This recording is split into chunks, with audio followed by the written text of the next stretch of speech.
up, Indonesia city volunteers tend to 79 families after a recent flooding in East Jakarta. In Taiwan, we look into the occupations available in which senior workers can excel in after retirement. Welcome to DaAi Headlines. I'm Wendy Chen. Thank you for joining us. First up, in Indonesia, a recent downpour flooded the low-lying areas of Makassar village in East Jakarta, forcing a total of 79 families to evacuate to an emergency shelter. Hearing of the disaster, city volunteers quickly sent out aid to the survivors to ease their frantic hearts during this chaotic time. Due to the January monsoon, the low-lying village of Makassar in East Jakarta, Indonesia, is once again flooded. Floodwaters reached a meter high, forcing 79 families to flee in the middle of the night. The flooding started by about 8 at night, then around 11 or 12, the floodwater rose even higher. At around 2 a.m., it rose once again. Everything in my home is underwater. Being alive is more important. I couldn't care less about my house. Knowing these flood survivors escaped with nothing, city volunteers mobilized to help. In just 15 hours, toiletries, blankets, and bottled water were packed in pails and sent to the evacuation center. I'm very happy to be receiving aid supplies from Tzu Chi. Last January, Jakarta suffered a similar fate. Tzu Chi Indonesia chapter, and along with the help from the local military, provided nearly 100,000 hot meals. With the experience this time, volunteers are more precise and efficient.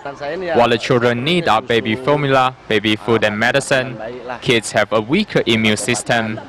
Hearing that the young and old at the shelter are exhibiting symptoms of illness, Tzu Chi volunteers will evaluate the possibility of a free clinic. In a continuing effort to help Typhoon Haiyan survivors in the Philippines, city volunteers have organized large-scale distributions to take place on January 20th in 5 of the most affected barangays in Palo Town of Leyte Province.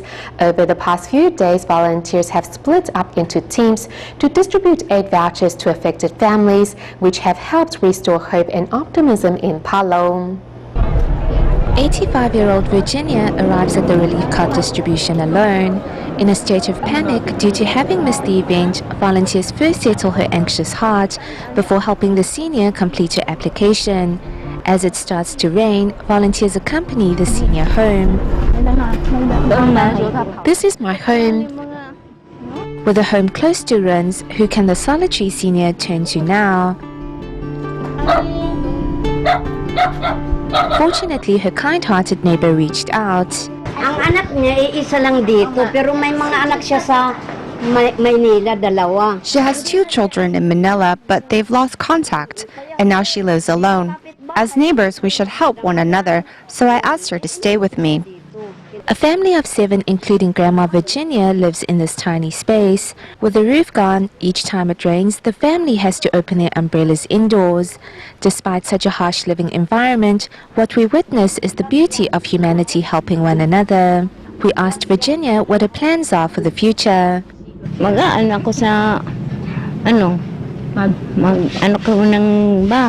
want to rebuild my home and buy daily necessities. The anguish and despair which Typhoon Haiyan left in its wake can still be seen everywhere in Palo Town.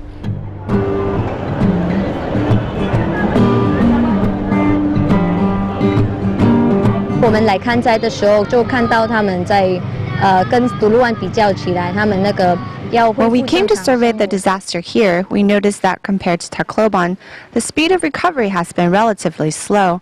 A mother even came up to us and said that she was so happy Tzu Chi is here. She was so overjoyed that she cried. Upon receiving her voucher, this grandma's anxious heart has finally been assured. I'm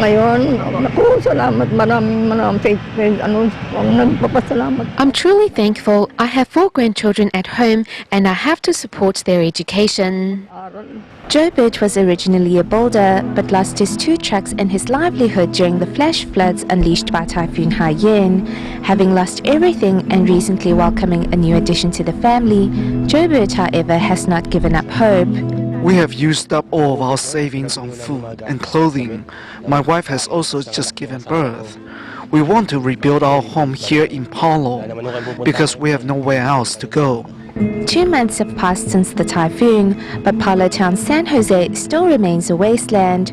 However, Jobert remains optimistic about the future. Express my gratitude for helping our people here in the Philippines in Leyte. Thank you very much. Having lost everything overnight, one can imagine the difficulties residents are confronting. However, with the love and care from across the globe accompanying them through this difficult time, residents are sure to see the calm after the storm. Among those helping distribute aid vouchers on January 14th in Tanawan of Leyte Province was Rosaline Mendoza, a factory owner who previously joined City's Cash for Work program with her husband and employees. Knowing that volunteers were short of hands, the Mendoza couple happily volunteered to reciprocate the help they had previously received. This was originally our bathroom, and this area was the kitchen. Typhoon Haiyan not only destroyed single parents' Nida's home, but also took her only daughter's life. Out in the house of your sister, then I ran out of the house with my daughter and the strong winds hit us, so I grabbed my daughter's hand. But then more winds came and she fell into the waters. and then may that dinigmambog ako tapos naano ako doon. As city volunteers joined barangay heads in visiting the worst hit areas, they discovered that the households with male members have managed to repair damages to their homes. However, those without a male presence are still having difficulty in rebuilding. A warm greeting from the volunteers puts Nida to tears. I want to say thank you very much. Here at the aid voucher distribution venue, the rain is falling through broken rooftops. Residents arrive knowing that City is here to help. City is here to help you, and we do not have any other intention than that. We don't know anyone here, so on the day of the distribution, we will hand out supplies according to the aid vouchers. To distribute nearly 2,000 relief distribution family cards, some residents joined the volunteers' ranks in ensuring the events go smoothly, including this familiar face.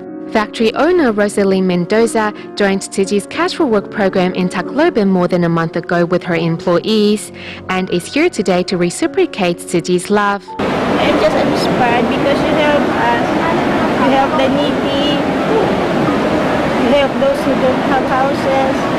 Mendoza also vows to promote City's ideals to whomever she comes across. I will tell them that Tutti helped us, the first one to help us without any pure intentions, pure hearts.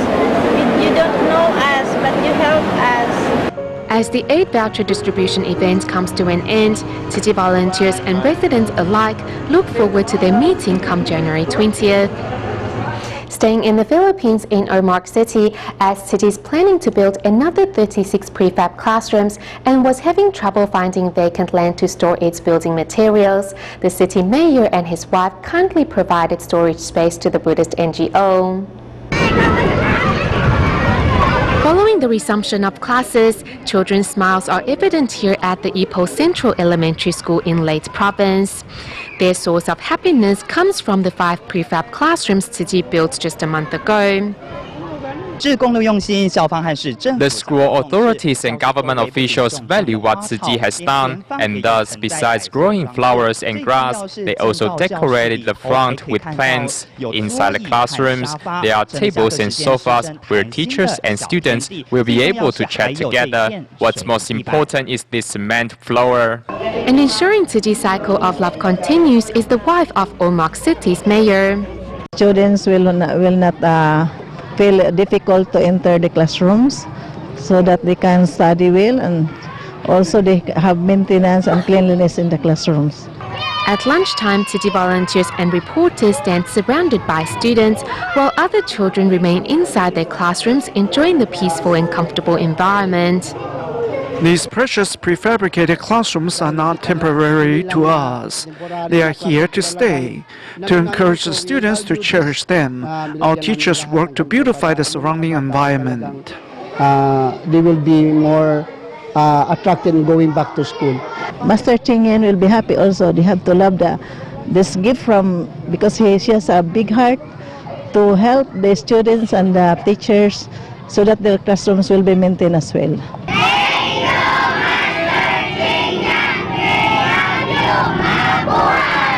Love continues to spread to all corners. As containers arrive at the local harbour, Tzu plans to build another 36 prefabricated classrooms here in Omagh. There are 4 containers of building materials for Tzu's prefab classrooms. Upon learning what Tzu is doing for the children's education and yet is having difficulty finding storage space, the mayor's wife did not hesitate to provide both outdoor and indoor space for the use of the Buddhist NGO. Workers are seen on site fixing the warehouse in hopes of providing space for Tzu in time. My wife and I are glad to be able to contribute a little of our love. Tzu volunteers have come so far to help us, and we are happy to provide what we can. The mayor's gratitude to the Buddhist NGO is obvious to see, with a Tzu certificate framed on his wall, as well as a banner hanging outside expressing his thanks. I'm really grateful to the Master for all the help given to the disaster survivors here in Omagh City. Master Zhen Yan, you are my hero, and I will never forget what you have done here. In the aftermath of Typhoon Haiyan, the Tzu Foundation hired a group of drivers to help deliver goods in and out of the disaster areas. Today we meet one of them, Willard Santos, who after seeing the volunteers' selfless efforts has learned to show his compassion to those in greater need. Let's take a look. It is currently the rainy season in the Philippines. Willard, nevertheless, starts his day as usual. I set aside my family businesses and come here to help as much as I can, because it's more important to help our fellow citizens in Tacloban. Willard was hired by the Tzu Foundation to drive a truck for Tzu's relief work.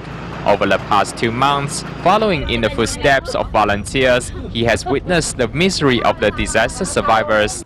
Inspired by the volunteers' selfless dedication, Willard decided to put on the Tzu vest to help those in greater need, even when off duty. It's hard to describe what Tzu volunteers have done. I'm so proud of them, as they have cared for the disaster survivors from the bottom of their hearts and offered timely assistance to help us all get back on our feet. Carefully guiding an aid recipient to his seat, 37-year-old Willard was himself a victim of Typhoon Haiyan too.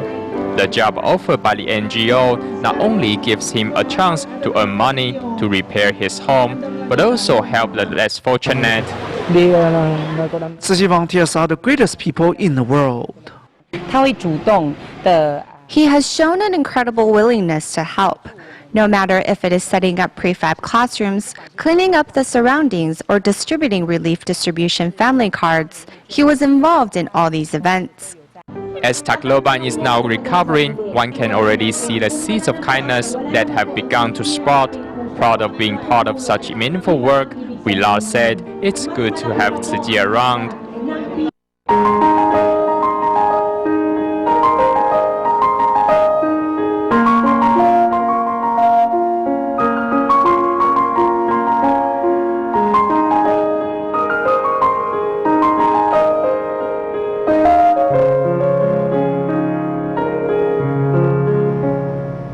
Medical studies show that our structural and organizational intellects does not diminish with age, and that means seniors can continue to learn and adapt even as they get older. In fact, there are a few jobs in which senior workers can excel, even outshining those younger than them. Here's more.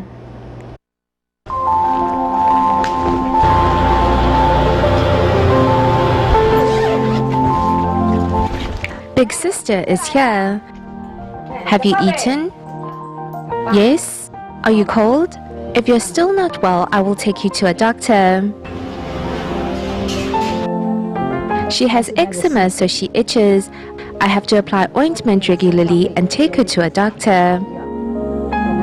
Lin Ziyu's client is younger than her by 4 years. In total, Lin has 7 seniors under her care. She helps clean my body waste. She is like my older sister because I don't have a big sister. It's more effective when a senior takes care of another senior because we think and talk the same way, so we will be more thoughtful and empathetic when caring for one of our own. Most of senior home care service providers are retirees from different walks of life. I think middle-aged and senior home care service providers are wonderful because in terms of compassion, patience and service, they rival the younger providers. We offer some incentives to encourage seniors to enroll in our program. Once they are done, they can become home care service providers. Thanks to government aid, many seniors continue to work past retirement age. According to statistics, workers 65 years and above make up 8.3% of the total labor force, of which 38.3% are in the farming industry and 48.2% are in the service sector, which includes teaching as well.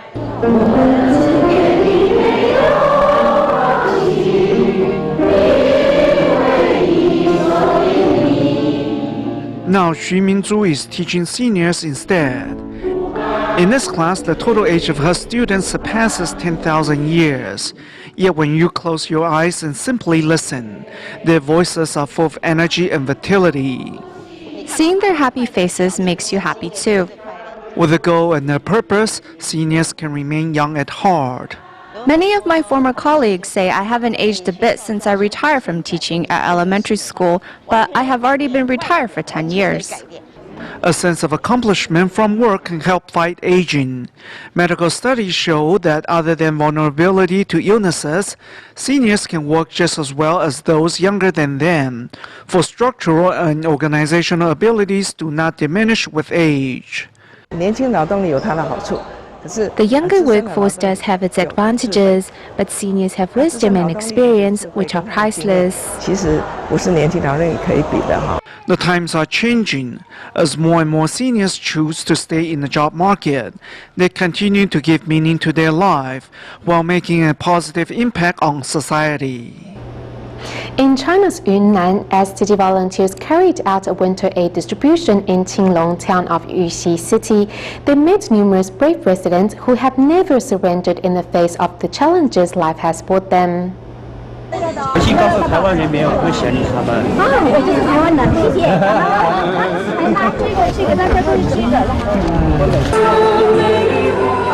Coming to Qinglong town to pick up city's winter aid supplies normally requires aid recipients to travel 1 to 4 hours. Upon seeing the recipients, city volunteers immediately hand out steam buns to warm their stomachs. At the distribution site, volunteers find Grandpa Li Zhiyun, who has a problem eating the food. When he eats, he needs to drink a lot of water to be able to swallow the food. Grandpa Li has suffered from problems in his left ear for some 8 years. Unable to afford the medical fees, he has not seen a doctor. Now the problem area has already reached his brain. He cannot speak clearly, and his eye, this whole part, is extremely painful. His grandson said his grandpa feels pain all day, every day. I asked, so what does he do about it? He said he goes to sleep and then it gets better. Really, I asked. He said he wasn't sure.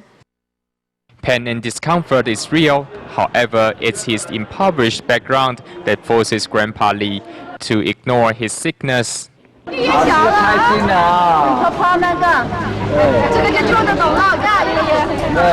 At the aid distribution, volunteers meet numerous residents who have never given up, like 42-year-old Wu Xinmin, who bravely faces his disability. He can walk on his own. He insists on doing so. Reluctant to rely on volunteer support, Wu wants to be self-dependent.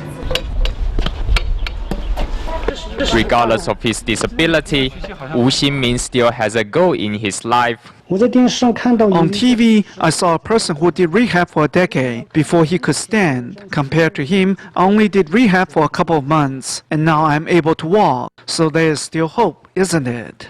At 39, Wu Xinmin fell and broke his legs while picking Chinese mahogany leaves. His doctor said he will be wheelchair-bound for the rest of his life. The doctor sighed and said it would be impossible for me to stand again. The chance is only 1 in 10,000. Then I said, let be what should be.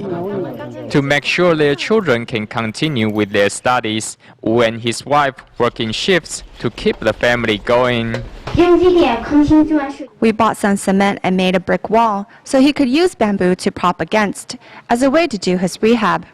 Not frequently at home, Wu cooks a lot and works on his rehabilitation exercises. As I'm frying vegetables, I can lean against the stove to do them. When I wash or cut vegetables, I just sit here and ready the ingredients before cooking. In the face of hardship, the family of 4 is grateful for the aid from their extended family, as well as Tzu Chi volunteers. You need to grow up to be a conscientious, filial, compassionate, and grateful person, okay? Knowing that his attitude can decide the future of the whole family, Wu Xinmin has turned his impediment into strength to carry them through. I need to move on, because I don't want my children to suffer. I need to be strong. In Malaysia, entrepreneurs from the Tzu Chi Kuala Lumpur and Selangor chapter recently hosted a charity event at Empire Hotel Sumban Jaya to canvass for donations to help Typhoon Haiyan survivors. Let's take a look. At Kuala Lumpur's Empire Hotel Subanjaya, Tzu Chi Selangor and Kuala Lumpur chapter's entrepreneurs are hosting a charity luncheon to help raise funds for Typhoon Haiyan survivors in the Philippines. This is also quite exceptional in the sense that there are so many people over here giving not just their time, not just their money, but of course a lot of the other things they offer.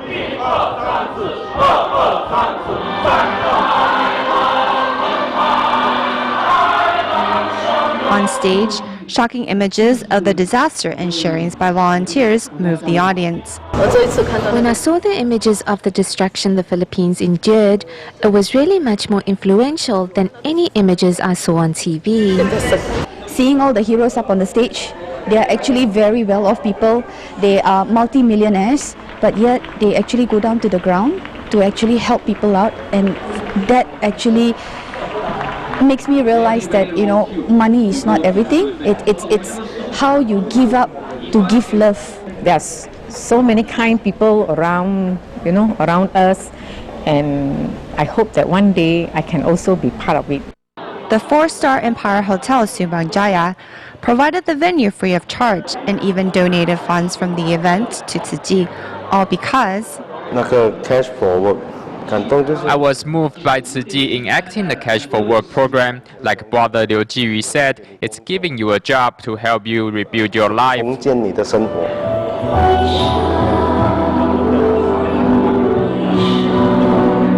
this charity event is a chance for entrepreneurs to invest in something that guarantees a return unlike any others, one that is filled with spiritual growth and enlightenment. Back to the Philippines at the end of today's program. Prior to holding a year-end blessing ceremony in Omak City today, Tzu Chi volunteers invited all 110 barangay heads, city mayor and representatives of the Chinese community to attend an information session regarding the event. We'll leave you with these images. Thank you for tuning in. Goodbye.